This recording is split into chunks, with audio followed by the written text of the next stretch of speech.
Hello everyone, welcome back to the channel. This is Adam Ratliff with Adam's So Fun, and we are going to finish out stitching the Day at the Quilt quilt today.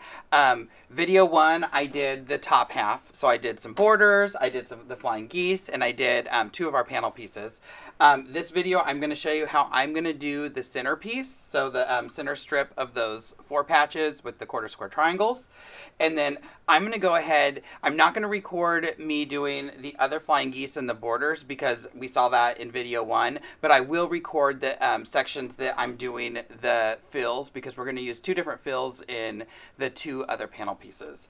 I'll also show you how I go down and I stitch that bottom edge because I think that is a big issue for people who pin or use red snappers or any of those, how to get the fabric off of the leader and stitch down. So we'll do that together too. Don't forget to subscribe to the channel and give me a thumbs up if you like this video. Hit the bell icon so you're notified when new videos drop. I try to do a video at least once a week. I'm going to start traveling soon, so we'll see if that actually happens. What else? Oh, and follow me on social media, Adam's So Fun, and that's SEW on Facebook and Instagram. Also, adamsofun.com, where I post if I'm doing any virtual teaching while I'm home and not traveling around teaching. But yeah, I'm going to move the camera. We'll get started here. And same like the last video, I'm going to have 2 different ones set up so we can kind of see from different angles what I'm doing. So we'll see you back here in a second. All right, so I'm going to do my tie off here, and then I'm going to stitch the ditch around this center panel, the 4 patches that we stitched. And then I'm going to continue, when I get to the sides, I will stitch those side pieces and do my border kind of fill, and then I'm going to stitch diagonal lines in the ditch across that our 4 patches. And I'm basically gonna end up getting quarter square triangle blocks in the taupe, which would be our negative space, and all of the quarter square triangle blocks themselves are gonna have their ditches stitched, and then we're gonna go back in and fill it in. So the fill and everything that worked, I just missed this part, so enjoy watching it. All right, now that I have all those these lines stitched, we have our negative space blocks that look like quarter square triangle blocks, or blocks. We have our quarter square triangle. Now I'm going to, in the colored blocks, only fill in the white, and in the taupe blocks, I'm going to fill the opposite side. So vertical in the taupe, horizontal in the piece blocks. And how I'm going to do it is I'm going to fill in this one, stitch over, and then do the white, and then come up, and you'll see it in the video. So I'm going to stitch over to the left and then come back to the right, and then this will be done. I'm going to turn my lights back on so I can see.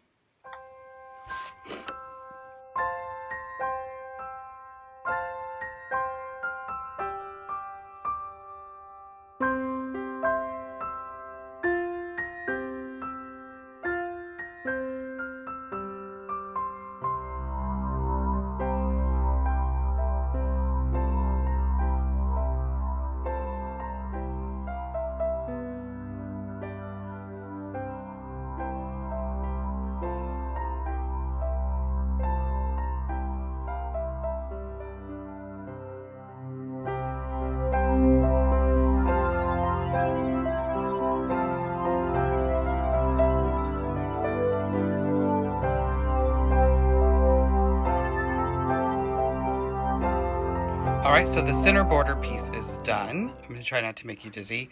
We have these quarter square triangle blocks that we stitched into the design. And then we just went and filled the taupe blocks vertically, or and the vertical sections, or the vertical triangles, and then the colored sections on the horizontal. So we get this really cool design that looks like it was a lot harder than it was to do. And then we still have our border pieces. You might be able to see it if I move the machine out of the way some. We still have our blocks that we stitched into the side up here.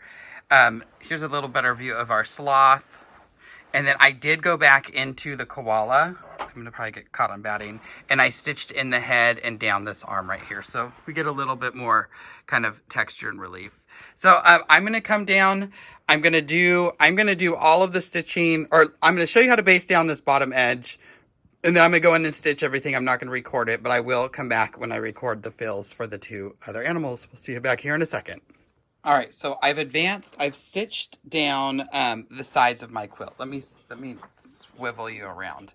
So I've basted down this side all the way to where the kind of fold of my fabric is, because this is gonna keep this from shifting farther out to the right.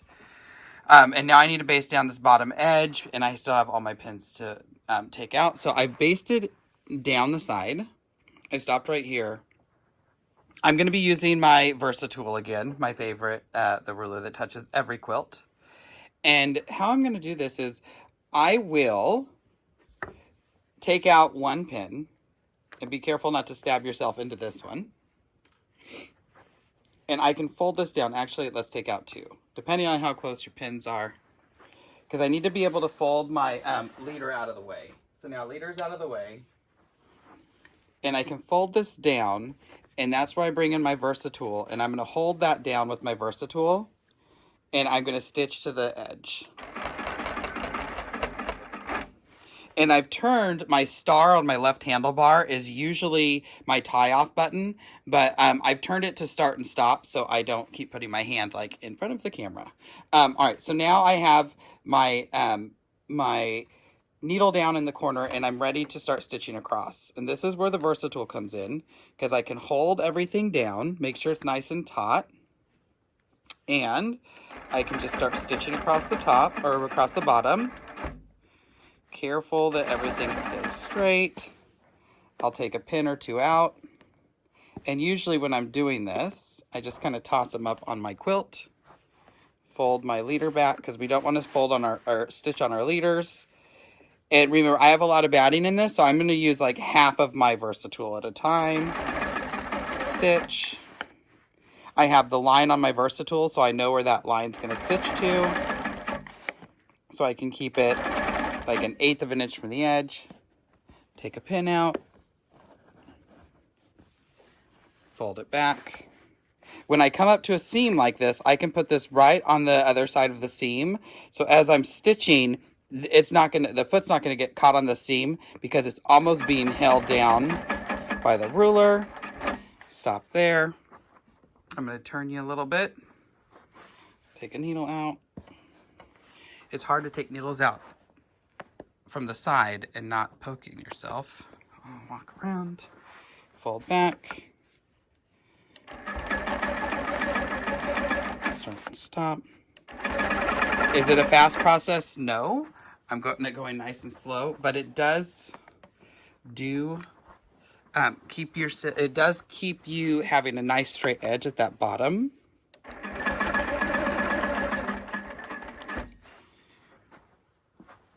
And the reason I don't kind of finger walk it is I found that when I finger walked, I need to move the camera over. I'm sorry, everyone. I found that when I was finger walking, I was shifting the fabric. This, if I need to like kind of pull things down, I can use this and just slide it straight towards me, and it doesn't shift any fabric around. So I'm not like kind of pushing everything to the right. I think that's just the natural kind of inclination that your body wants to do if you're finger walking fabric. You just don't finger walk straight, you kind of finger walk at an angle. This kept me from doing that. Now I can take out my final two. We already basted down this far right edge, so that should stay nice and tight.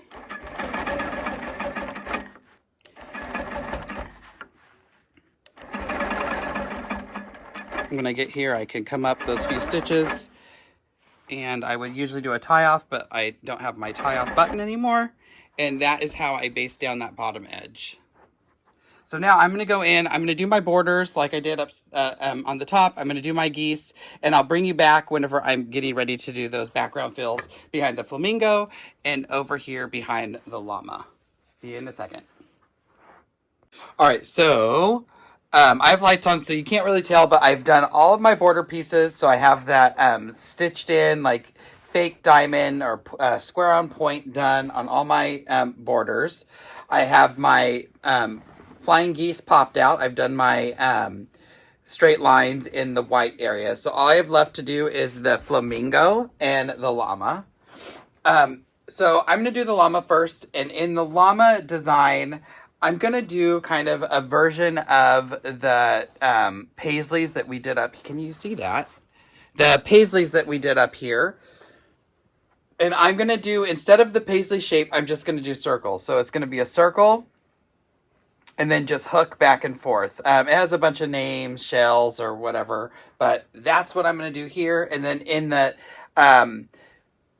flamingo box, I'm going to end up doing what I call rainbows, which is almost the same design. They're just a little bit different. Where this one is just kind of hook back and forth. This one you touch a line, travel, and then do your next kind of echo. So I'm going to get started. I'll fast forward through this one, come and do that one. And so I'll do the llama first, then the flamingo, and we'll be done with this baby. All right. Got to loosen up, get ready, make sure all my settings are correct.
All right, so there is our llama. Can we see any texture from the camera? I don't think so because there's too much light. But it does look good, promise me. Or I promise you. So, and I ended where I wanted to end. Remember, I started here and I planned my path. So I ended right here. Now I'm just going to stitch this ditch over to my flamingo. I almost call it a peacock.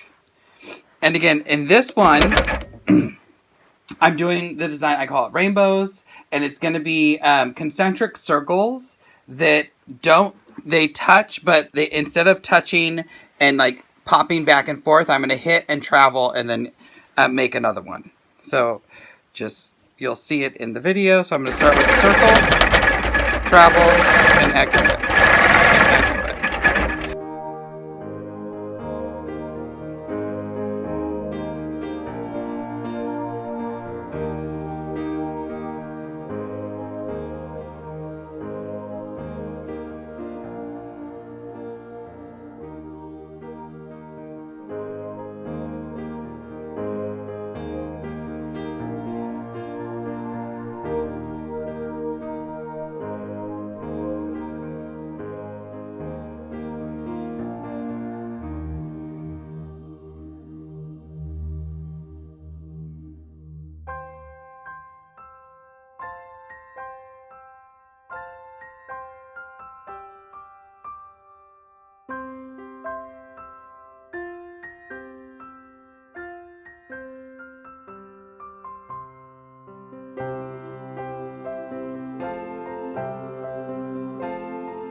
All right, so now the flamingo is done. Oh, I love this design so much. It takes me longer to stitch, so I don't do it as often, but I do really love the way it looks.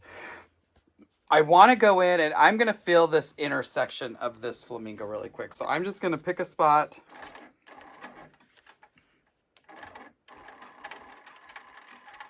Oop, I got hung up on something. And I'm still going to outline those legs, so only the legs pop up. My scissors were tipped the wrong way.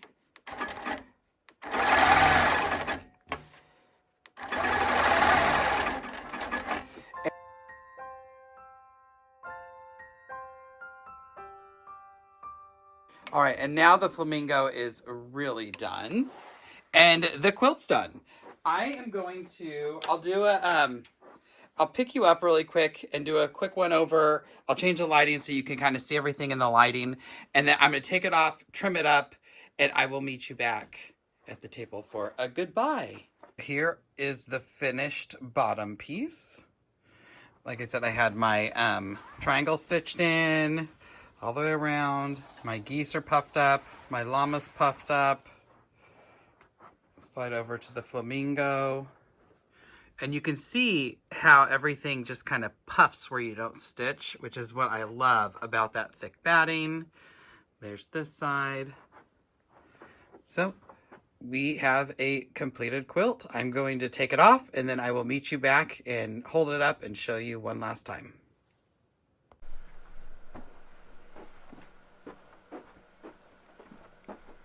All right, everyone, I'm super excited to show you the final piece. The December stitch along is done. We have finished the Day at the Quilt, Day at the Zoo quilt. I love how it came out. I love the animals being all puffy and everything. So let's show you. Here is the finished quilt. You might not be able to see texture, so I'm going to turn it because it's all about lighting when you're talking about texture. So for the sloth, we did those swirls, so you can see that swirl texture up there. The koala, we did those paisleys. The flamingo, we did our rainbows. And down here for the llama, we did, what do I call them, shells? Something like that. Circle paisleys, that's what they are. And I think it came out pretty fantastic. One thing I love about this, when you do this and you have a lot of texture, because we put all of that straight line quilting, I do have to tell you, I went through a whole bobbin of bottom line. You get a lot of thread on a bottom line bobbin, and I think I probably used about 1.5. But one of my favorite things about quilting like this is when you turn it around and see the back. So, look at all that texture that we were able to create by stitching really dense in some places and leaving it open in some of the others. I'll turn it so you can see it really good. I really, really love this way of quilting. Again, this is going to be a wall hanging, so I just have to bind it. and you know, if you're new to the channel, or if you've been around the channel, I hate binding. It's not my favorite thing to do. I'll probably make Ben bind it. I just have to decide what fabrics to put on the outside. But I love this quilt. I'm excited that I have two. I think someone might be gifted a quilt. I don't know. Someone might be getting a little. I know who to send it to. Yes, I actually know who I'm going to send it to. It's you know how it is. The joys of being friends with a quilter. You get random things in the mail. Yeah, that makes me super excited.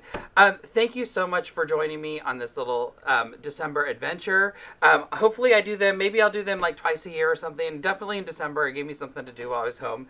But there's like 14 inches of snow outside. So, but yeah, thank you so much.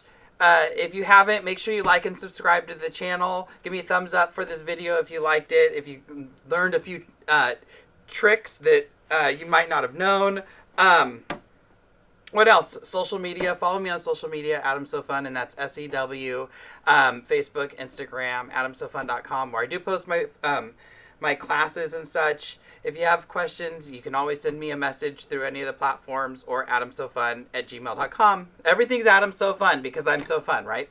Thank you so much. I hope you're having a wonderful December. Here's to 2021. I can't wait to see what next year brings to us, because it can't be as bad as this year, right? So I'm excited to get out there and to come see you all again. We're still going to be safe, masked up, socially distanced events, but at least I can come out and see some of you all in person. Thank you for joining me, and we'll see you in the next video. And always remember, at the end of the day, it's just quilting. We want to have fun. We want to laugh a lot. Bye, guys.